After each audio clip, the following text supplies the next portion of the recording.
जादुई सेब। गोरखपुर नाम के गांव में रमेश नाम का एक नौजवान रहा करता था। रमेश लोगों के यहाँ मजदूरी करके अपना गुजारा किया करता था। उसके घर में कोई व्यक्ति ना होने के कारण उसे हमेशा अकेलापन खाया करता था, मगर वो बाहर की दुनिया देख हमेशा खुश रहने की कोशिश किया करता था। एक दिन रमेश काम से घर लौट रहा था, तभी उसे सेब के पेड़ों का खेत दिखाई दिया। रमेश को सेब देख उसे खाने की बड़ी इच्छा हुई, मगर उसके पास पैसे ना होने के कारण रमेश एक जगह खड़ा होकर उसे देख रहा था। तभी उस खेत का मालिक रमेश से, कौन हो तुम और मेरे सेब के पेड़ों को ऐसे क्यों देख रहे हो? सेठ, मुझे बहुत भूख लगी है, क्या मुझे एक सेब खाने को मिलेगा? यहाँ तुम्हें क्या धर्मशाला दिखाई दे रही है क्या? चलो, एक भी सेब नहीं मिलेगा तुम्हें। नहीं सेठ, मैंने सिर्फ आपसे पूछा। यहाँ कुछ नहीं मिलेगा तुम्हें, चलो जाओ यहाँ से जल्दी। रमेश बड़े दुखी मन से वहां से चला जाता है और मन में सोचता है, क्या जमाना आया है, पैसा नहीं तो कोई खड़ा भी नहीं करता, इंसानियत नाम की तो कोई चीज ही नहीं है। ऐसा सोचते सोचते रमेश रास्ते से घर जा रहा था। तभी उसे रास्ते में एक बूढ़ा आदमी सेब बेचते दिखाई दिया। उस बूढ़े आदमी ने रमेश को आवाज दिया, बेटे, बेटे। बाबा, क्या तुमने मुझे आवाज दिया? अरे बेटे, मुझे ये सेब की टोकरी जरा सिर पर उठा कर दो। बाबा, आप इतना बोझ कैसे उठा पाएंगे? अभी तो आपके सारे सेब बेचकर भी नहीं हुए, फिर भी आप घर जा रहे हो। बेटा, अब मेरी उम्र हो गई है, अब पहले जैसा काम भी नहीं होता, और शाम से पहले घर चला गया तो अच्छा होता है भाई। चलिए बाबा, मैं आपको आपके घर छोड़ देता हूँ। हाँ बेटे, चलो। ऐसा कहकर रमेश बूढ़े बाबा की सेब की टोकरी उठाकर चलने लगा। तभी उसके मन में एक विचार आता है और रमेश जाते समय रास्ते में आवाज देने लगा, सेब ले लो सेब, ताजे ताजे सेब, रसीले सेब, ताजे ताजे सेब। उसकी आवाज सुनकर 2-3 लोग उससे सेब खरीद लेते हैं। ये देख बूढ़ा आदमी रमेश से बहुत खुश हो गया और उसे घर ले गया। घर जाते ही रमेश ने फलों की टोकरी नीचे रख दी और बूढ़े बाबा से, बाबा, अब आप आराम करो, मैं चलता हूँ। बेटे रमेश, ये लो, तुम्हारे लिए ये 4 सेब है और इन्हें जाते वक्त ही खा लेना बेटा। धन्यवाद बाबा। ऐसा कहकर रमेश वहां से चला जाता है। घर आकर रमेश सेब में से 2 सेब खा लेता है और उसके बीज अपने पास रख देता है। सुबह उठकर 2 और सेब खा लेता है। रमेश को वो सेब इतने अच्छे लगते हैं कि वो सोचता है, मैं इस बीज को अगर मेरे बगीचे में लगा दूं तो मेरे बगीचे में भी सेब के पेड़ आएंगे। ऐसा सोचकर रमेश सेब के बीज घर के बगीचे में लगा देता है। कुछ ही दिनों में उससे छोटे छोटे पौधे बाहर आ जाते हैं। पौधों को देखकर रमेश हमेशा खुश हुआ करता था। वो उन पौधों की बड़ी अच्छी तरह से देखभाल किया करता था। वो पौधे कुछ ही महीने में बहुत बड़े पेड़ बन गए थे। रमेश को ये देख बहुत खुशी हुई। रमेश पेड़ों की अच्छी तरह से देखभाल किया करता था। एक दिन रमेश ऐसे ही सारे काम करके सो जाता है। अगले दिन जब रमेश अपने सेब के पेड़ों को देखने जाता है, तभी उसे सारे पेड़ सेब से भरे हुए दिखाई देते हैं। ये देख रमेश, इतने सारे सेब, और वो भी एक ही दिन में मेरे पेड़ को कैसे आए? कितने अच्छे और रसीले दिख रहे हैं ये सेब। ऐसा कहकर रमेश एक सेब तोड़कर खाकर देखता है तो उसे सेब रसीले और स्वादिष्ट लगते हैं।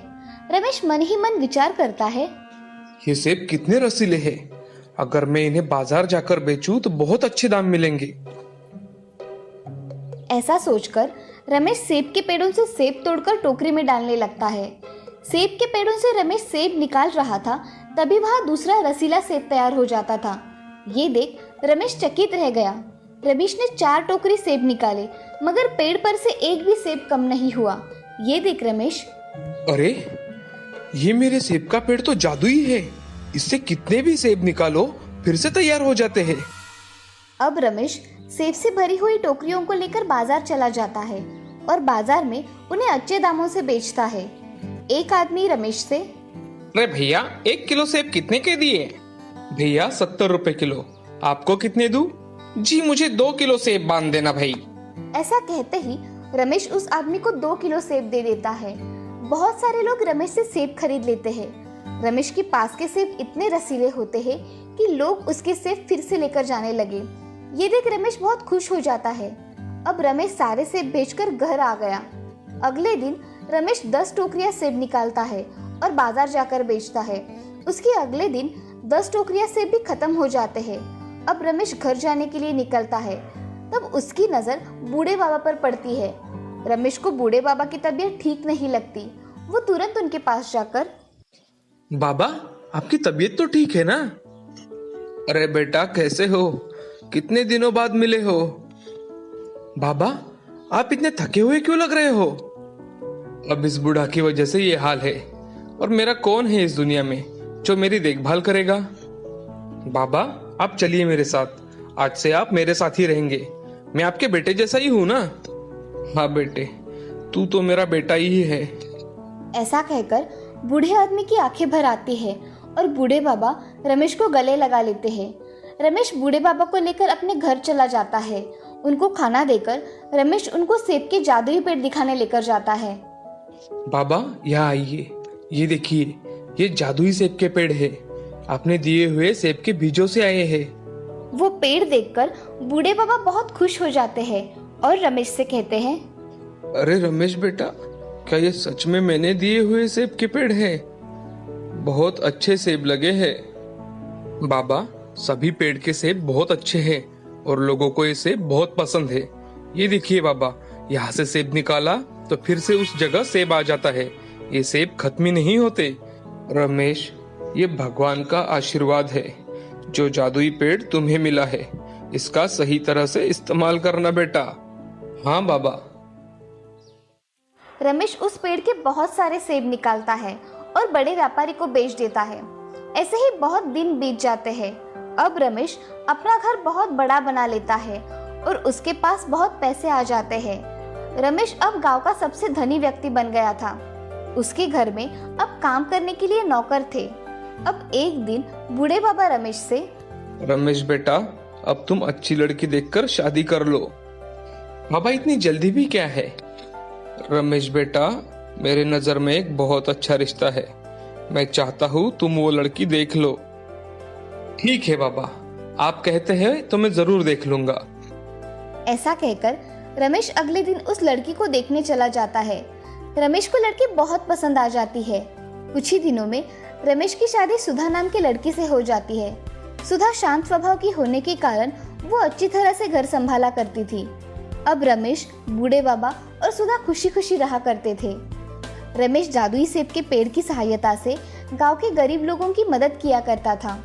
इस कहानी से हमें ये सीख मिलती है कि जिंदगी में अच्छे कर्म करने चाहिए, कभी भी किसी का अपमान नहीं करना चाहिए, हमेशा दूसरों की मदद करनी चाहिए। सुंदरपुर नाम के गांव में एक सुशीला नाम की औरत रहा करती थी। उसको एक बहू थी जिसका नाम था राधा। राधा को एक श्वेता नाम की बच्ची थी। उसे स्कूल में छोड़ने तथा घर के सारे काम राधा ही किया करती थी।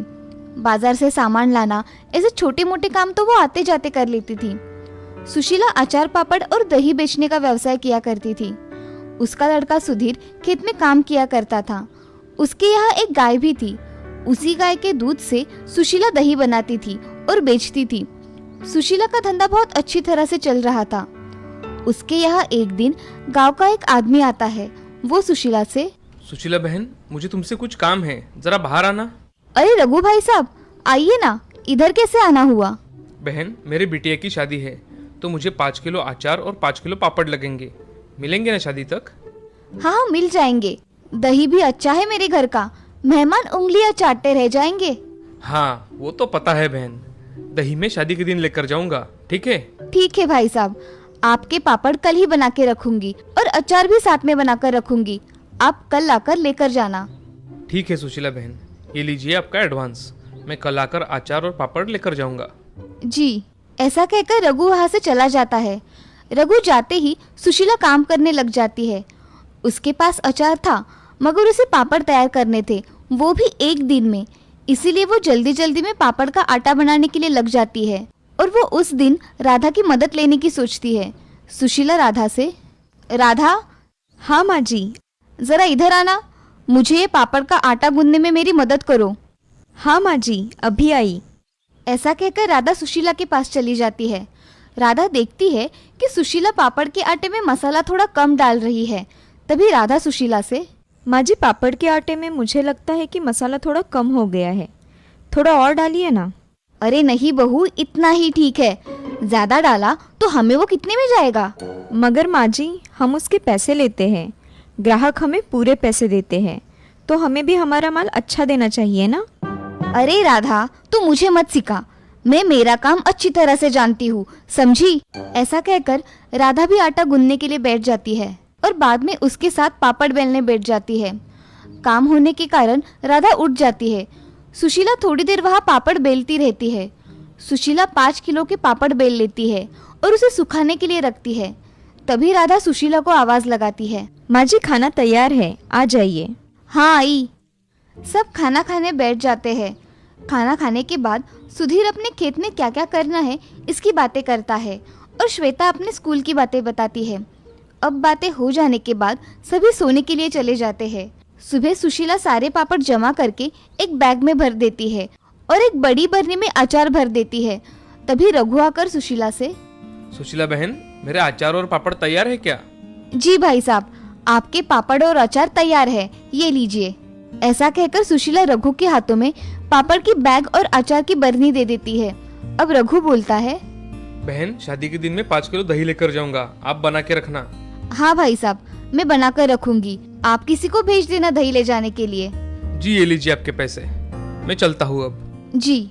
रघु पापड़ और अचार लेकर वहाँ से चला जाता है। इधर सुशीला पैसे देख बहुत खुश हो जाती है। उन्हें लेकर अपने कमरे में चली जाती है। वो पैसे अपने पोटली में रख देती है और दूसरे काम करने लगती है। अब सुशीला हर दिन अपना काम करके पापड़ बनाकर रखा करती थी, मगर सब में कुछ ना कुछ कम डाला करती थी। एक दिन उसके दिमाग में एक आइडिया आता है, अगर मैं लोगों को अचार नाप के थोड़ा कम दे दिया करूं तो मेरा ही फायदा है, और पापड़ में मसाला कम डाला तो मेरा ही मुनाफा और हो जाएगा। ऐसे सुशीला खुद से सोचकर मन ही मन में ठान लेती है और अगले दिन से वो आने वाले ग्राहकों को कम अचार देने लगी और दही के पैसे भी उसने बढ़ा दिए। अब रघु के घर उसने 5 किलो दही दे दिया और उसने 300 रुपए ही लिए। तभी सुशीला का बेटा सुधीर उससे, अरे माँ, आजकल गाय दूध कम दे रही है, अगर तुम्हें कुछ दूध कम पड़ रहा हो तो बाहर से खरीद लेना। अरे नहीं, फिलहाल तो चल रहा है, बाद में देखेंगे, कम पड़ा तो मैं देख लूंगी। ठीक है माँ, चलो मैं खेत में जाकर आता हूँ। ठीक है बेटा। ऐसा कहकर सुधीर खेत में चला जाता है और सुशीला सोचने लगती है कि तभी राम वहाँ दही लेने आ जाता है। चाची, मुझे 1 किलो दही चाहिए, एकदम ताजा। हाँ राम, रुको, मैं अभी लाती हूँ। ऐसा कहकर उसके हाथ के डिब्बे में सुशीला 1 किलो दही लेकर आती है। तभी उस दही को देख राम बोलता है, चाची, आजकल दही में ज्यादा पानी आ रहा है। अरे बेटा, ये गर्मी का मौसम शुरू हो गया है ना, इसीलिए दही ऐसा होता है। अच्छा चाची, ये लो पैसे, अब मैं चलता हूँ। हाँ ठीक है। सुशीला पैसे गिनती है और खुद से बोलती है, इसे कम पैसों में दही भी अच्छा चाहिए। कौन यहाँ इतनी ईमानदारी से धंधा करता है, आया मुझे सिखाने वाला। ऐसा कहकर सुशीला घर में चली जाती है। उसे सुधीर की बातें याद आती है कि दूध कम पड़ गया तो बाहर से मंगवा लेना। वो फिर से मन ही मन में सोचती है, अगर दूध कम पड़ गया तो मुझे कुछ ना कुछ करना पड़ेगा, नहीं तो मेरे ग्राहक कम हो जाएंगे। ऐसे ही दिन ब दिन सुशीला का लालच बढ़ता जा रहा था, मगर उसके बहू के नजर से ये छुपा नहीं था। सुशीला अचार कम देती थी, पापड़ में मसाला कम और अब दूध में पानी मिलाकर उसका दही लगाया करती थी। इससे ग्राहक शिकायत किया कर रहे थे। ये सब देख राधा सुशीला से बात करने की सोचती है और कुछ मन में सोचकर सुशीला के पास चली जाती है।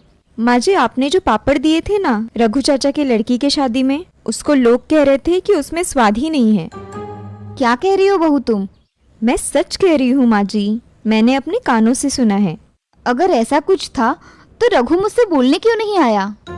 माँ जी, आपसे बोलने के लिए सब डरते हैं, इसीलिए कुछ नहीं कहते। मगर इसका तो परिणाम आपके धंधे पर पड़ेगा ना। इससे तो ग्राहक कम हो जाएंगे और अच्छे पापड़ ना मिलने की वजह से लोग दूसरे लोगों से पापड़ खरीद लेंगे। इससे आपका नुकसान हो जाएगा। और आपके हाथों में तो कितना स्वाद है ना माँ जी, आप कुछ मिलावट या कम ज़्यादा मत कीजिए। पहले जैसे आप बनाती थी वैसे ही बनाइए। हाँ बहू, तुम सच कह रही हो, मगर महंगाई कितनी बढ़ गई है। माँ जी, आप थोड़े वस्तु के दाम बढ़ा देंगी तो चलेगा, मगर जो भी चीज़ हमारे यहाँ से जाएगी ना, उसका स्वाद लोगों के मुंह में बैठा रहना चाहिए। हाँ बहू, मैंने ऐसा कभी सोचा ही नहीं। मैं कम मसाला डाल पापड़ का स्वाद बिगाड़ रही थी। और माँ जी, आपको दूध में भी मिलावट करने की कोई ज़रूरत नहीं है। ये सोच रहे हैं कि इस गाय का दूध अगर कम पड़ रहा है तो हम दूसरी और एक गाय ले लेंगे, इससे हमें दूध की कमी नहीं होगी। इन्होंने मुझसे आज सुबह ही कहा। बहू, तुम सच कह रही हो। अगर ऐसा हुआ तो मैं अपना काम पूरी ईमानदारी से करूंगी और मेरे पदार्थों का स्वाद भी कायम रखूंगी। आप अब पैसों को लेकर मन में कभी भी लालच नहीं लाएंगी और मैं हूँ ही आपके साथ। हाँ, अब हम दोनों मिलकर अच्छा काम करेंगे और मुझे सही राह दिखाने के लिए तुम्हारा बहुत बहुत शुक्रिया।